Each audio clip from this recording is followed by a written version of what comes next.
saaxiibayaal ku soo dhawaada Somali Documentary.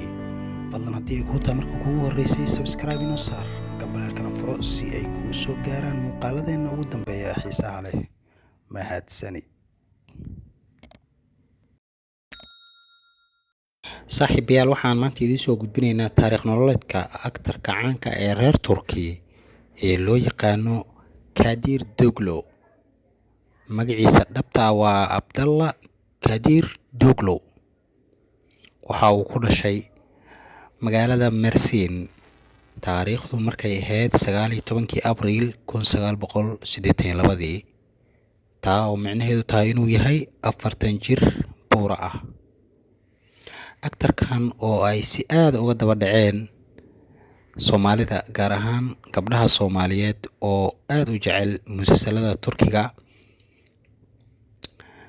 ayaa aan maanta idinku talagalnay inaan halkan ku faahfaahino noloshiisa dhabta ah iyo taariikhdiisa. aktarkan oo magaciisa khaladaad badan oo ka jiro oo ay Soomaaliduna ay dhahaan Qadiir oo ah mid ka mid ah magacyada Allah subxaanahu wa tacaala, balse ninkan magaciisu waa Kadir weeye, oo laga soo gaabiyey markii hore Abdulkadir. aktarkan reer Turki waxa uu ka shaqeynayay xilligii uu dugsiga sare dhiganayay goobo fara badan oo cunto karin ah oo ka ahaa howlwadeen. waxa uu soo wareegay Istanbul sanadku markuu ahaa 2000, xilligaas oo uu ahaa 20 jir.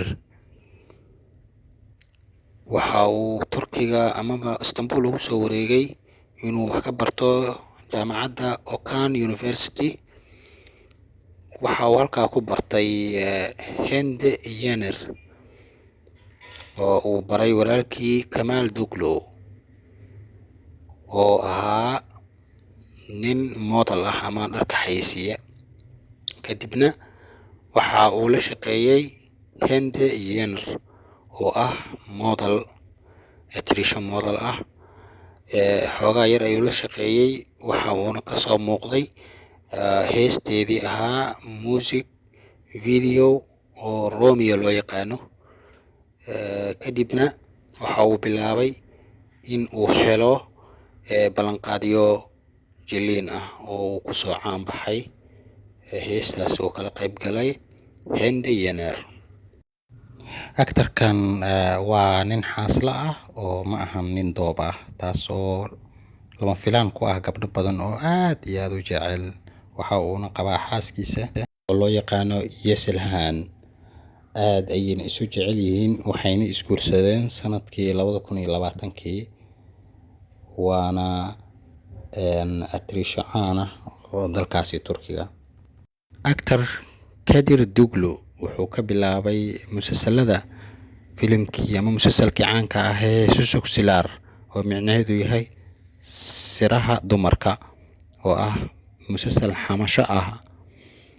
sidoo kale waxa uu leading role amaba hogaaminta uu ka ahaa musalsalka loo yaqaano Besiyedeli, oo micnaheedu yahay todobadii saqajaan. kadibna wuxuu ka qayb qaatay musalsalkii Fateh Harbiye, halkaasoo uu wacdar ka dhigay musalsalkaasi.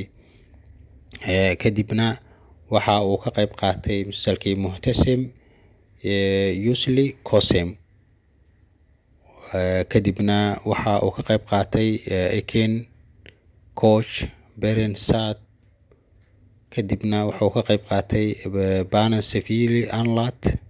kadibna Baba Minkunlari 2018, Fuslat 2019, iyo Askin Tarifi 2021. filimkii uu aad ugu soo caan baxay oo Soomaalidu ay ku barteenna waa filimka Gardislari, oo micnaheedu yahay walaalaha, oo uu ku jiro qayb aad iyo aad u xanuun badan oo ay Soomaalidu aad iyo aad ugu saameyn ugu yeelatay oo ah qaybta uu dhimanayo actor Kadir Doglo oo ah actor aad iyo aad Soomaalida saameyn ugu leh. Saaxiibayaal, halkan waxaan kusoo gabagabeyneynaa taariikhda actor Kadir Doglo.